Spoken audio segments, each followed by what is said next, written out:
What's up, everybody? I recently got an email from a young sailor in Denmark. He's 18 years old, and he's trying to figure out how to sail around the world. Which, first of all, brother, much respect. At 18, even asking the right questions already puts you ahead of most people. So he's looking at a Kalik 33. He's got a tight budget, a big dream.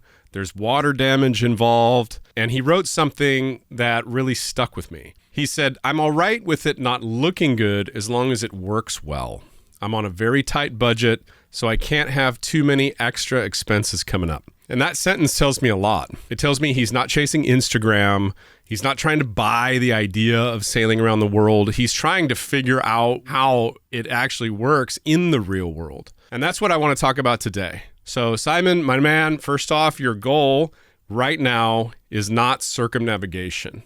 Your goal should be to become a dangerously competent sailor with the dream of one day wanting to sail around the world or circumnavigate. And that shift in your decision is really what's going to affect how your brain makes all the decisions in the coming months and years. And honestly, it's a much more realistic path to becoming the sailor you want to be. I'm going to say something that might sound cheesy or cliche, but I promise you it's true. Boats don't circumnavigate. You do. You may be on your third or fourth, or like me, your sixth sailboat before you even dream of finishing a circumnavigation. And that's completely fine. The more important thing is that you cut your teeth on something that doesn't kill your dream, and that you use this time to work on, your judgment, your patience, your awareness, your ability to make good decisions when nothing is going right. Boats are just platforms. They come and go. If you believe you need the right boat before you can even start, you're going to wait forever. Trust me, I have seen it. I've seen a lot of people get stuck here. They try to buy the boat that does everything, the forever boat, the ocean boat, the one that's strong enough, and the one that's safe enough, and the one that's comfortable enough and cheap enough. And brother, I'm here to tell you that boat does not exist. Your first boat isn't your circumnavigation boat. It's more like your education boat. You should be cutting your teeth on a boat that sails well, and you should be learning how systems actually fail, what weather really feels like. What does 30 knots feel like? How do you reef in that? How much planning matters? How do you use predict wind? How much seamanship lives in your head and not in your hardware? The goal with this boat is not perfection. The goal is more momentum. So with that mindset in place, let's talk about the Kalik 33 as a boat for you. So as a design, the Kalik 33 is an honest boat for what it is. It comes out of the late 70s, early 80s Scandinavian scene, and it was originally designed as an IOR 3/4 tonner. Now, if you don't know what IOR 3/4 tonner means, I'm going to explain it to you. The IOR is the International Offshore Rule, and it shaped boats, quite literally, in very specific ways. So under this IOR rule, boats were penalized based on waterline length, not overall length. Designers wanted fast boats, but they didn't want to measure long. So they give the boats really big overhangs in the front and back that stay out of the water when the boat is upright and being measured by the committee, which is super crazy to me because everybody knew what was going on. It wasn't like it was a secret or something. It just baffles me they didn't change the rule to make the boat design better. But that's beside the point. So at the dock, these boats rate shorter. And on paper, it looks smaller. But when the boat heels and starts sailing, those overhangs immerse in the water and the waterline length gets longer. And when the waterline length gets longer, the theoretical hull speed increases. And the theoretical hull speed of any boat is 1.34 times the square root of the waterline length. You don't have to know that, just understand that speed is directly proportional to waterline length. So by heeling this particular type of boat, you effectively increase the hull speed without getting penalized under that IOR rule. So from this kind of skewed standpoint, I guess it's clever, but from a seamanship standpoint, it comes with trade-offs. To make that work, IOR boats tend to share a few traits. They're often tender. They heel early to kind of unlock that extra waterline length. They tend to sail best leaned over, not upright. So they tend to heel a lot more than modern boats that are a little beamier. And the hull shape is optimized to beat a measurement rule, not necessarily to handle confused seas smoothly. This type of boat isn't trying to sail flat and forgiving and take punches of waves on the face. It's trying to cheat a tape measure. And also the IOR encouraged things like pinch sterns, and the volume distribution on these boats is a little strange, not because it's ideal offshore, but because that's what the rule rewarded. And none of this makes IOR boats bad boats, but it does mean they're purpose-built. And that purpose wasn't comfort. It was winning races under a rule. And anytime you design something to beat a rule instead of the environment eventually collects. Just to be fair to the IOR era boats, some incredible seamanship came out of that fleet. During the 1979 Fastnet race, the IOR boat Laura Lee gave up the race and pulled the crew of Griffin off a life raft that was literally coming apart. It's a crazy story. Look up 1979 Fastnet Griffin Laura Lee, and you'll come up with this story. And, this wasn't about hull shape or rating rules. It was about judgment, and that's what actually keeps people alive offshore, and that's what you should be cultivating now, Simon. Go read that story. It's freaking awesome. Okay, so you understand the IOR rule stuff. Now let's go back into this specific Kalik 33. So a sound Kalik 33 is absolutely capable of offshore sailing. People have crossed oceans in boats like this, and boats far worse than this, in my opinion. But this particular boat has had significant water intrusion. This boat has had water ingress inside, and the interior shows signs of moisture damage. The wood has been treated. So that sentence means a lot of very different things depending on your budget. On a big budget, it's more of an inconvenience. On a tight budget, it's a wild card.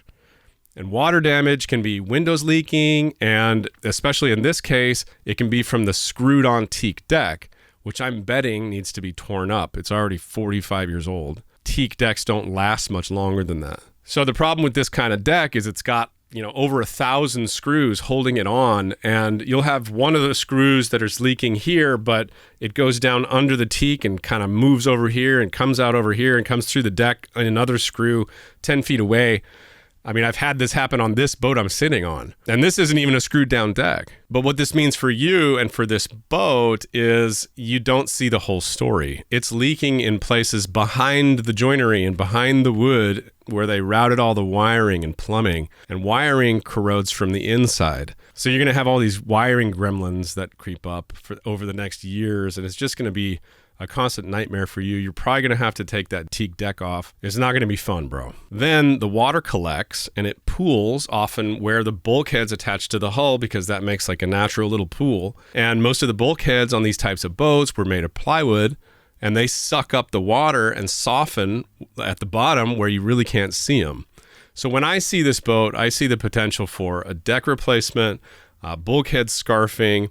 And it's if you bought this boat and you had to go through that, that would be a really good school of hard knocks for you, bro. But like me, if you just want to sail and explore, I think your money would be better spent elsewhere. And if you're the owner of this boat, she may not have any of those problems. This is not me trying to bash your boat. This is me being honest with a young man who has a sailing dream, and it's my job to make sure that his dream doesn't die. So instead of saying, Simon, don't buy this boat, I want to talk about what does make sense right now. Because your goal at this stage isn't owning the strongest boat you can find. As I said before, your goal is to become a dangerously competent sailor. And there's a whole category of older boats that are perfect for that. Simple boats, moderate boats, boats that sail well, they balance well, you can handle them by yourself, you can handle them without an engine. Boats like an Islander 28, older Cal boats, a Contessa 32, an Alban Vega 27, a Hobbegrassi 29. I mean, I sailed an Islander 28 for over a year with no engine at all, in and out of slips, anchorages, everyday sailing. And that boat taught me more about seamanship than a much bigger, more capable boat ever could have. I also have a close friend with a Cal 40, and he sails that boat the same way, all over Hawaii, no engine, in and out of slips, not because those boats were indestructible, but because they sailed properly. And I can't tell you how many friends I have with big ocean-going capable boats with full keels, and they're afraid to use their boats. They never use them. They sit in the slip all year because they're afraid to drive them when it's windy at all, which is really when those boats shine. So if you get a boat that's super big and buff, sometimes it's a disadvantage for learning. I suggest that you focus on a boat that sails well. When your boat sails well, you learn things fast, you learn awareness, you learn how to reef, you learn how to properly balance a sailboat, you learn momentum, you learn patience, you learn judgment. And when your engine can't bail you out, you stop making lazy decisions. And right now, that matters more than owning a super strong boat that you can go all the way through the Northwest Passage or something. So if you out there are young, broke, and dreaming big, here is the real advice. Buy the boat that is dry, that's simple, that lets you learn without bleeding money. Smaller is fine. A 28-foot boat is perfectly fine as your first boat. A 22-foot boat is perfectly fine as your first boat. Ugly is fine. Slow is fine. Stuck in a boatyard is not fine. Needing a deck replacement, not okay. And in the future, circumnavigation is something that might happen later.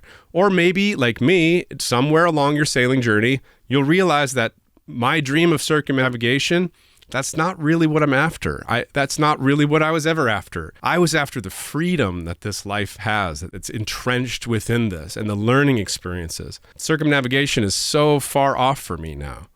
And I wish that I had somebody that would have told me this when I first started. Either way, dangerous competence is something you build now. And if you focus on becoming the kind of sailor who could sail around the world, you usually find a way to do it. If you focus on finding the perfect boat, you usually don't leave, in my experience. Remember, the boat is temporary. What you're building in yourself right now, that is what actually goes around the world. If this way of thinking resonates with you, that's basically what my book, Be the Captain, is all about. If you'd like a deeper dive into this stuff, get yourself a copy. And as always, thank you for watching my videos, and specifically to Simon, good luck, my brother. I hope you have an amazing journey, and I hope to run into you one day on your adventure. Peace. Love.